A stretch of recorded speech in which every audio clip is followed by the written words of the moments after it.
What is going on, guys? Quad MFT here, your new favorite YouTuber, bringing you a dual commentary with my dad.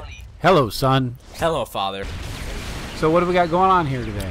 Just a really old gameplay that I actually had saved up on my HD PVR and my my hard drive. So it's really long. It's like 10 minutes, 50-something seconds, and I'm not sure how well I do. As you can tell, I'm using the troll guns, which are the FMG9s.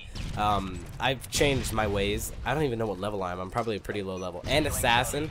So, you know, I don't use that anymore. I use a pistol instead because I prefer the pistol. I feel like I can snap on someone really fast, and it pulls out really fast, especially with Sleight of Hand Pro, because if you guys do not know, the Pro version of Sleight of Hand makes you pull out guns faster. I'm using the MP7, rocking suppressor and rapid fire. Probably my favorite gun in the game. Well, I know you get more kills in this game than I get in like 5 games, so you tear it up here. Yeah, well, sort of. I mean, it's not the best kill to death ratio. It's like a 7.1. Yeah, well, yeah. Mine's sure. Always starts. My kill to death ratio always starts with something that says point. So you know, it's a little bit different than yours. But I'm trying to learn. I'm trying to learn to be patient. I'm trying to learn to just patrol an area, not to just rush to B or rush to whatever. So although I have to say that I have to give props to MW3, they did change the spawns, at least in domination. So I feel like it's a little bit easier to approach my enemies. Still not good at my aim down sight. But hey, I was thinking we could talk a little bit about our trip earlier this year when we went to Brazil, because it's been sticking in my head, man. It's a different country, it's a different world. What do you think? It was a very new experience. I actually killed myself with the Predator right there for you guys, because I just wanted to do that just to show how pro I am. Yeah, does that count as like a part of your double kill, or was that actually a triple? That was a double. Oh, well, count you? If I count me, then I got a triple. I got a triple kill, guys. Okay, no, I gotta say, when we went to Brazil, I was expecting my son would be like, "Wow, this is amazing! It's a different country, different money, different language, all these different things. I hope he finds some real value, and he knows that America is really a wonderful place, and other countries really aren't quite as special as America." But on our plane ride over, I realized the most valuable thing that he loved, and that was the fact that we got Dish on-demand satellite while we were traveling. That was awesome. Yeah, I mean, first of all, okay. Every once in a while, there's a strong wind in my house, and my dish, you know, obviously gets moved by the wind, and we lose a little bit of reception. How is it that we can travel? What is it, like 500 miles an hour, and they don't lose reception at all? I mean, come on.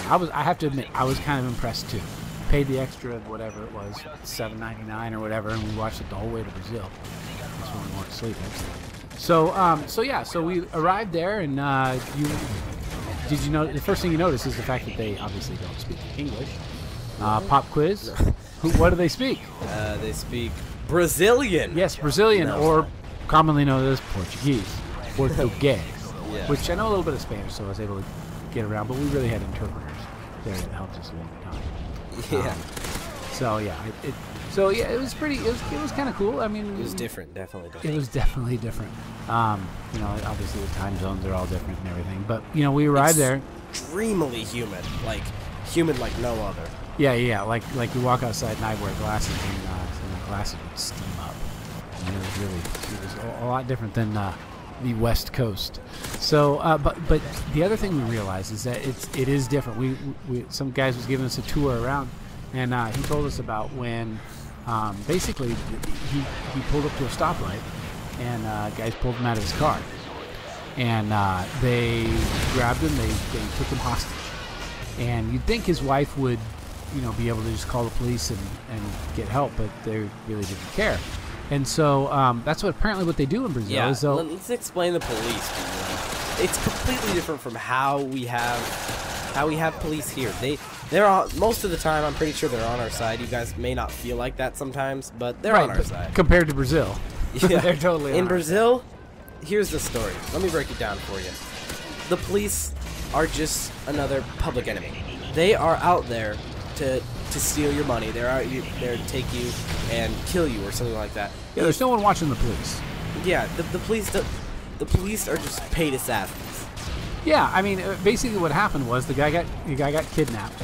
They tried to ransom his family for money, see whatever money they could have. So they tried to contact him. They didn't have a lot of money, so couldn't really get much from him. In the middle of the night, while he was in a favela, which is a slum.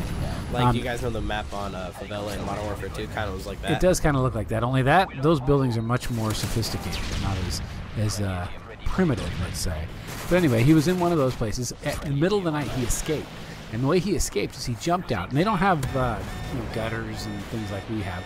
Their sewers actually are open. So he jumped out into the sewage, which is, if you don't know what sewage is, ask your mom and dad. He was in the sewage, and he was hanging out for several hours, and finally found an opportunity to come up out of the goo.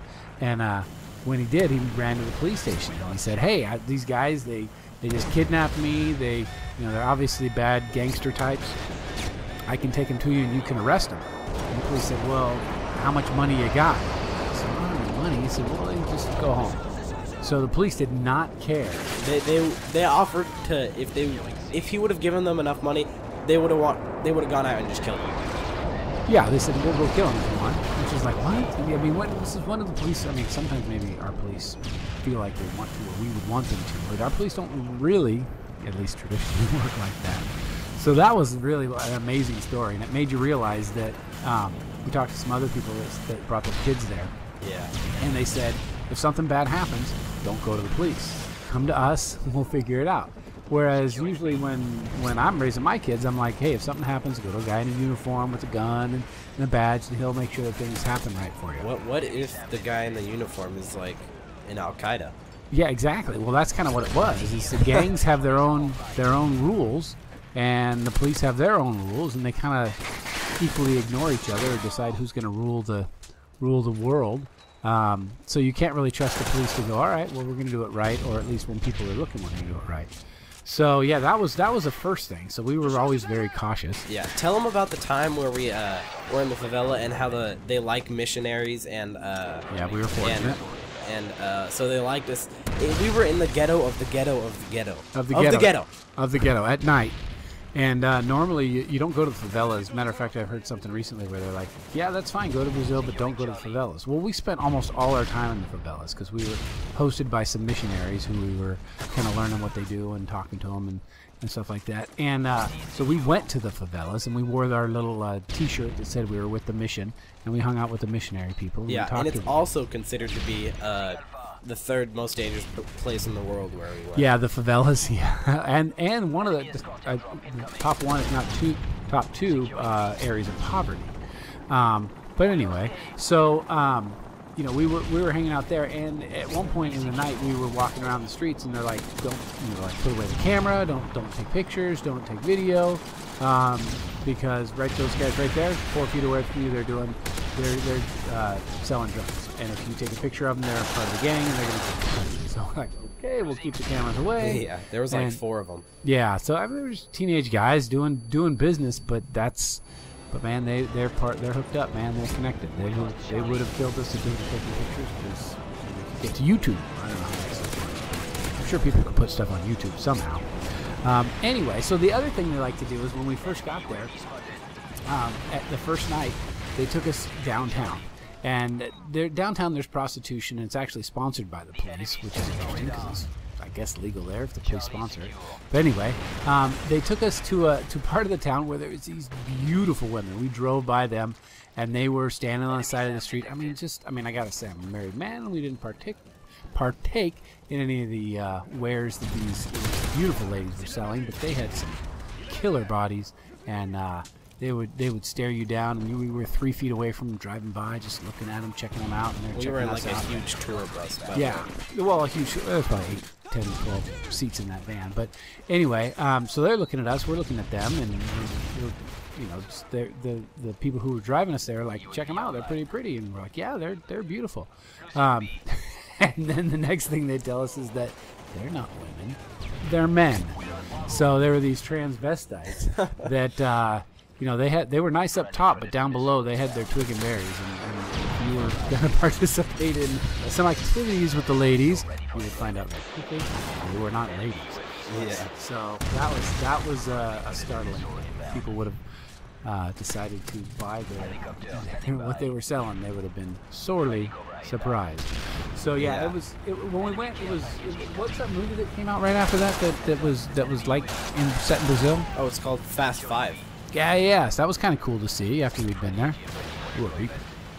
Yep, second one this game. Does it take 3 to shoot those down? 2 to shoot those 2, that's AC-130. That's what I use now. AC-130, yeah, because I'm always shooting them down. I can't resist, man. I can't shoot people, so I just shoot the airplanes. You walking sand turret. That's me. So yeah. So the other thing we noticed, it was really poor there, man. Some people, they lived in just like they had a 2x4 over their head and metal sheet grate metal, just as their roof, and didn't have running water, and they peed in the outside. And yeah, it was quite a bummer. But hey, looks like that's about it. So thanks for watching, guys. Always pulling out the victory. Like if you enjoyed it, and always remember to subscribe for more of these dual commentaries and normal commentaries by myself. Later, guys. We are out of here.